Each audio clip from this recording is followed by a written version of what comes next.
क्या के part of speech तीसरे नंबर पे आता है। वर्ब का मतलब होता है क्रिया, वर्ब का मतलब क्रिया। ध्यान से देखना, अगर हम इसी क्रिया का मतलब होता है काम को करना। क्रिया मतलब क्या होता है? काम को करना, काम को करना, काम को करना, ठीक।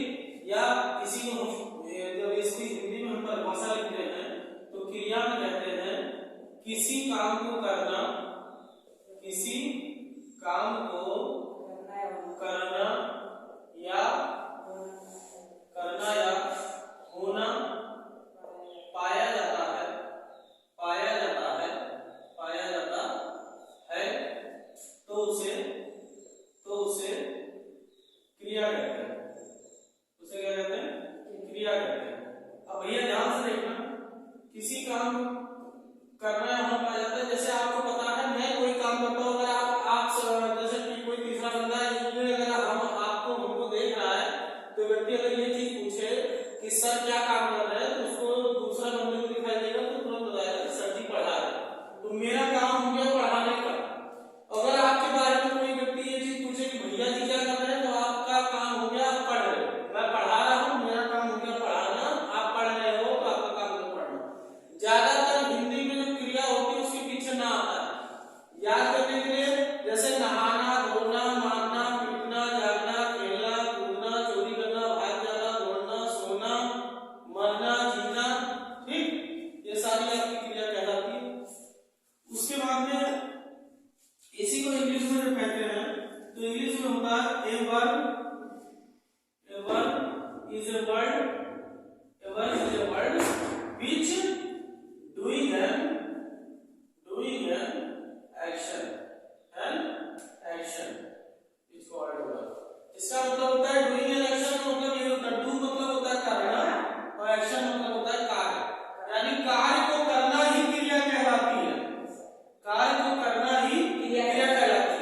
अब वो काम चाहे हम करें या कोई दूसरा बंदा करे, कोई ना कोई करने वाला तो होगा ना भाई। कोई भी काम होता है तो उसको कोई ना कोई करने वाला होगा, या तो सर ने किया या तो आपने किया या आपके घर के किसी और ने किया, लेकिन कोई ना कोई जरूर करने वाला होगा, ठीक। अब एग्जांपल के लिए, ठीक, इंग्लिश में अगर बोलोगे तो जैसे प्लेइंग खेलना, अब खेलना, ठीक, बाथिंग नहाना, ठीक, ईटिंग, ठीक, डांसिंग, ठीक, गोइंग, ठीक, ये सब आपका नहाना, धोना, खेलना, कूदना, ये सब क्या है? कार्य है, मतलब कार्य है, अनिवार्य है। अब इसी को हिंदी में नहाना, धोना, खेलना, कूदना, नहाना, धोना, खेलना, कूदना,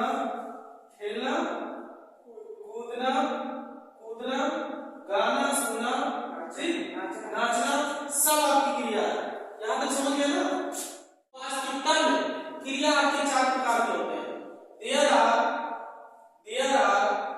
4 kinds of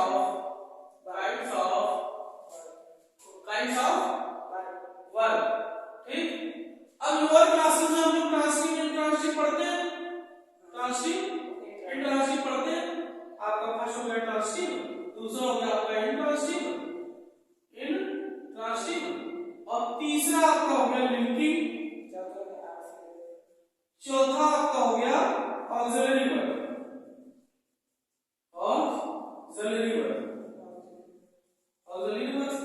ये लिंकिंग वर्ब, ये ट्रांसिटिव वर्ब, ये इंट्रांसिटिव वर्ब। अब देखिए ये हम लोअर क्लास में पढ़ते हैं। ट्रांसिटिव का मतलब होता है सकर्मक क्रिया। आपने हिंदी व्याकरण में पढ़ा होगा सकर्मक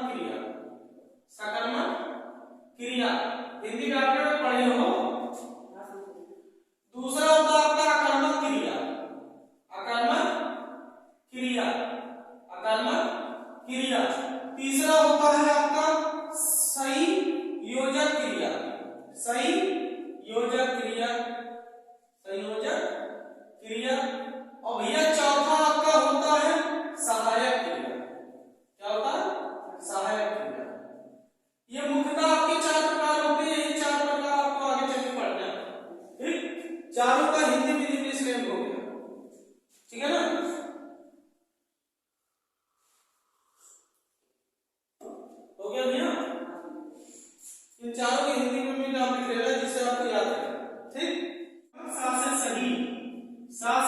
सकर्मक, सा से सही।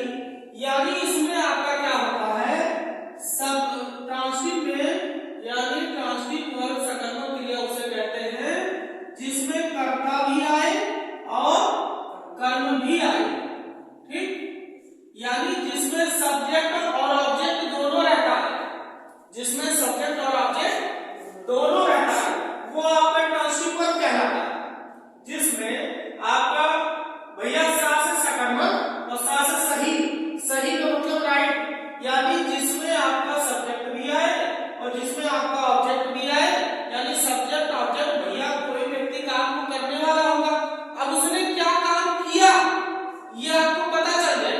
ठीक ठीक, उसने क्या काम किया वो भी आपको पता चल जाए। जैसे मैंने आपसे बोला कि भैया फुटबॉल कौन खेल रहा है, आपने बोला सर वो खेल रहा है या मैं खेल रहा हूँ, तो वो तो आपका सब्जेक्ट हो गया। क्यों? क्योंकि काम को कौन कर रहा है, वो कर रहा है, तो वो सब्जेक्ट हो गया, आप कर रहे हो तो आप। लेकिन काम किया क्या, अगर ये भी आपको पता चल जाए तो आपका कर्म हो गया। जैसे मैंने आपसे बोला आप क्या कर रहे हो, आपने बोला पढ़ना, लेकिन पढ़ने में क्या पढ़ रहे हो, इंग्लिश, हिंदी, मैथ, साइंस, तो वो आपका जो है ऑब्जेक्ट हो गया। ठीक, यानी जिस क्रिया में आपको कर्ता के साथ कर्म, इसी को इंग्लिश में बोलते हैं सब्जेक्ट। क्या बोलते हैं, सब्जेक्ट, और कर्म का मतलब होता है ऑब्जेक्ट। यानी जिस क्रिया में आपको कर्ता के साथ में कर्म भी मिले, यानी सब्जेक्ट के साथ में आपका ऑब्जेक्ट भी हो, तो वो आपका जो है ट्रांसिटिव वर्ब होता है। आप कहोगे सर जी एग्जांपल बता दीजिए, तो जैसे लिखा है द सन राइजेस, देखो ये काम कौन कर रहा है, ये बताओ, उग कौन रहा है, उग कौन रहा है, सन, तो ये हो गया सब्जेक्ट, ये क्या हो गया सब्जेक्ट। उगना क्या हो गया, उगना क्या हो गया वर्ब, नहाना, धोना, मारना, पीटना, जागना, खेलना, कूदना वर्ब। ठीक, और कहाँ उग रहा है, जब आपको ये भी पता चल जाए कि काम हो रहा है लेकिन कहाँ हो रहा है, कैसे हो रहा है, तो वो आपका क्या हो गया ऑब्जेक्ट। ठीक, यानी जब आपको सब्जेक्ट भी मिले, ऑब्जेक्ट भी मिले, वर्ब भी मिले, तो ये आपका ट्रांसिटिव वर्ब हो गया। ठीक, ठीक है ना, आप समझ गए। तो एग्जांपल भी लिख लीजिए। ठीक, या द, दूसरा एग्जांपल लिख लीजिए, the gardener, the gardener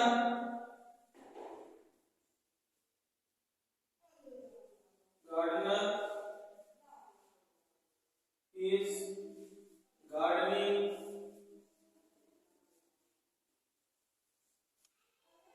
the flower.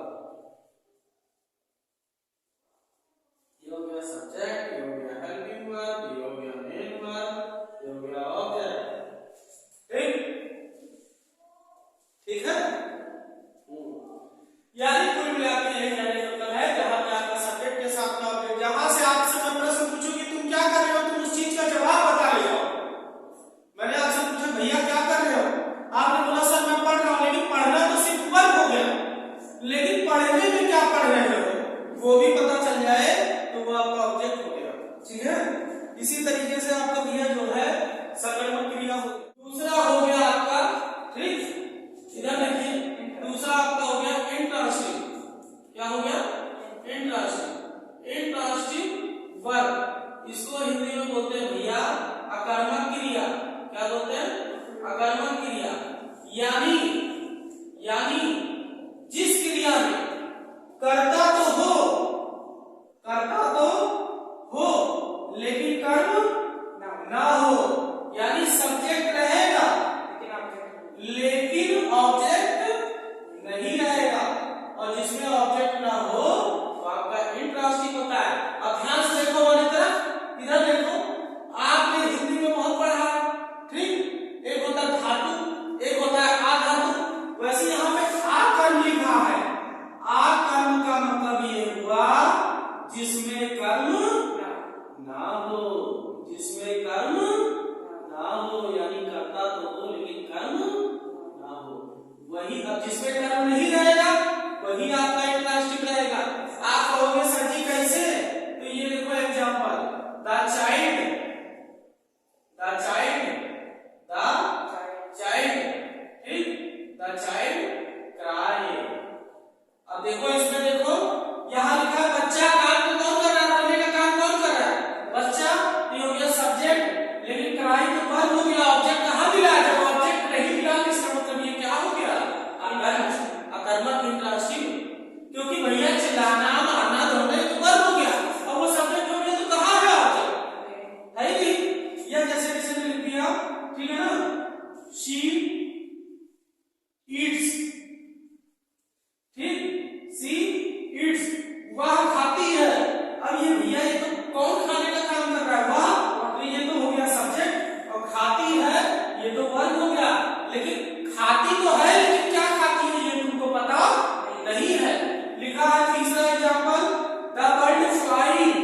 Verb.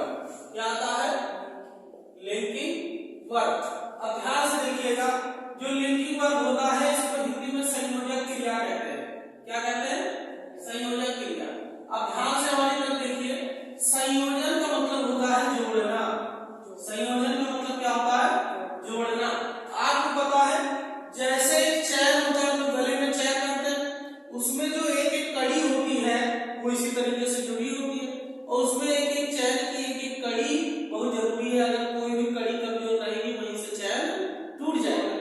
उसी तरीके से हमारे जो सेंटेंस है, जो हमारा वाक्य है, उसमें हर शब्दों का अपना अपना महत्व है, ठीक। और उसमें कुछ ऐसे शब्द जोड़े जाते हैं जिनको जब तक जोड़ा न जाए तो उस वाक्य का अर्थ पूरा नहीं होगा। अगर उस आप कहोगे कैसे सर जी, जैसे मैंने एग्जाम्पल में उदाहरण में ये लिख लिया, वह एक अध्यापक, ध्यान से देखिए, वह एक अध्यापक। आप इसको पढ़िए, क्या आपको लगता है ये सेंटेंस सही है? इसमें क्या चीज आना चाहिए? वह एक अध्यापक है। यानी ध्यान से देखना, इस है का जो मतलब हमने निकाला वो ये निकाला कि सभी जब तक हम है नहीं लगाएंगे तब तक इस वाक्य का अर्थ सही समझ में नहीं आएगा। यानी इस वाक्य के पूरे अर्थ को आप जान रहे कि वह एक अध्यापक है, लेकिन उसका सही से बोलने के लिए, चलने के लिए, सही अर्थ निकालने के लिए हमने है जोड़ा, और इसी है को इंग्लिश में इज बोलते हैं, ठीक। यानी ऐसे कोई शब्द जो किसी वाक्य में लगाए जाए, जब तक उनको न लगाया जाएगा तो वाक्य का अर्थ पूरा नहीं होगा। तो ऐसे शब्दों को लिंकिंग वर्ब कहते हैं, ठीक। अब आप कहोगे सर जी हम पहचानेंगे कैसे कि लिंकिंग वर्ब में कौन सा शब्द लगाए? तो जान लो जितने आपके हेल्पिंग वर्ब होते हैं, आपने टेंस में सारे हेल्पिंग वर्ब पढ़े हैं, ठीक। जितने आपके हेल्पिंग वर्ब होते हैं आप कहोगे सर जी कैसे? जैसे is, am, are, was, were, has, have, have will, shall, had, ठीक, एंड ये सारे जो है आपके लिंकिंग वर्ब होते हैं। क्योंकि आपको पता है आप तो एक जगह वर्ब का इस्तेमाल करते हो, लेकिन हेल्पिंग वर्ब सहायक क्रिया का इसीलिए इस्तेमाल किया जाता है जिससे सेंटेंस का सही अर्थ मिले, ठीक है ना। तो इसका आप परिभाषा में लिख लीजिए, वह क्रिया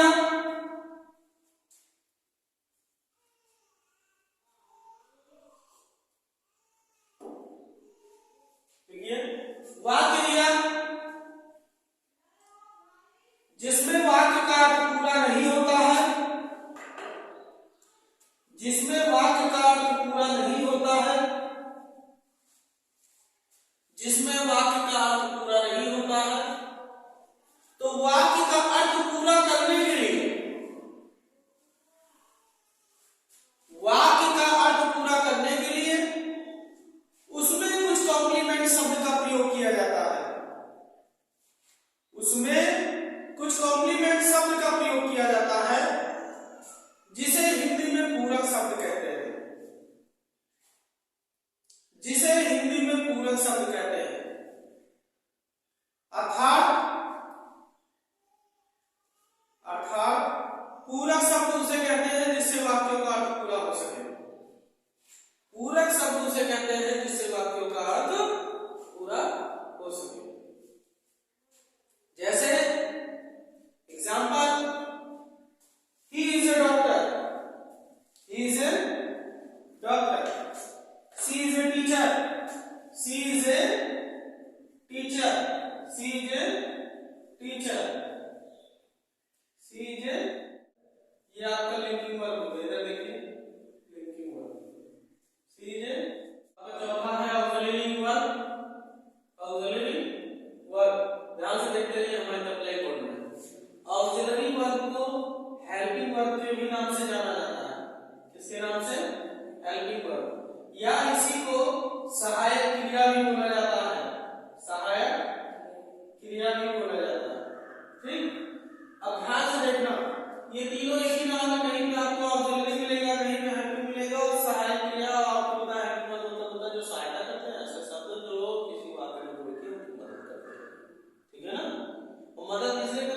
से बाकी का सब चीज स्पष्ट। ठीक, अब ध्यान से देखिए, ऑक्सिलरी जो होता है ये दो भाग में पड़ जाता है, मतलब इसके भी दो बच्चे, दो पार्ट में है। पहला आपका हो गया प्राइमरी ऑक्सिलरी वर्ब, पहला आपका क्या हो गया primary auxiliary verb, primary auxiliary verb, और दूसरा आपका होता है मॉडल्स, दूसरा क्या होता है मॉडल्स। ठीक, पहला हो गया आपका प्राइमरी ऑक्सिलरी वर्ब, दूसरा हो गया मॉडल्स। आपने मॉडल्स के बारे में आपने बहुत सारे सुना होगा, या आपने एक्टिव पैसिव वॉइस पढ़ाते समय या आपने डायरेक्ट पढ़ाते समय भी ये चीज सुना होगा कि जो कैन होता है, कुड होता है, मे होता है, माइट होता है, शुड होता है, गुड होता है, ऑट होता है, डियर होता है, ये सारे मॉडल्स कहलाते हैं। सुने हो? सही बता, सुने हो?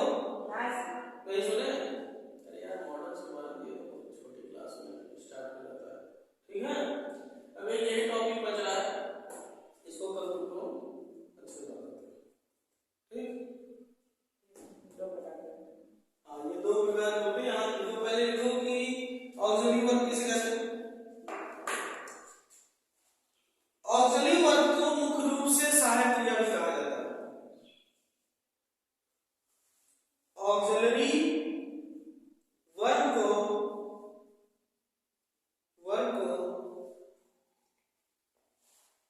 सहायक क्रिया भी कहा जाता है।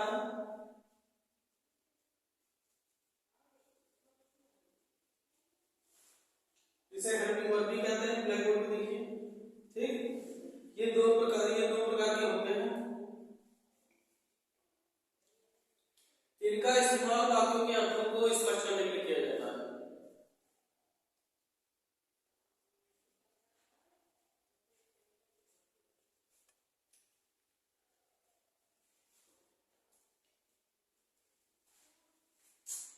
इनका इस्तेमाल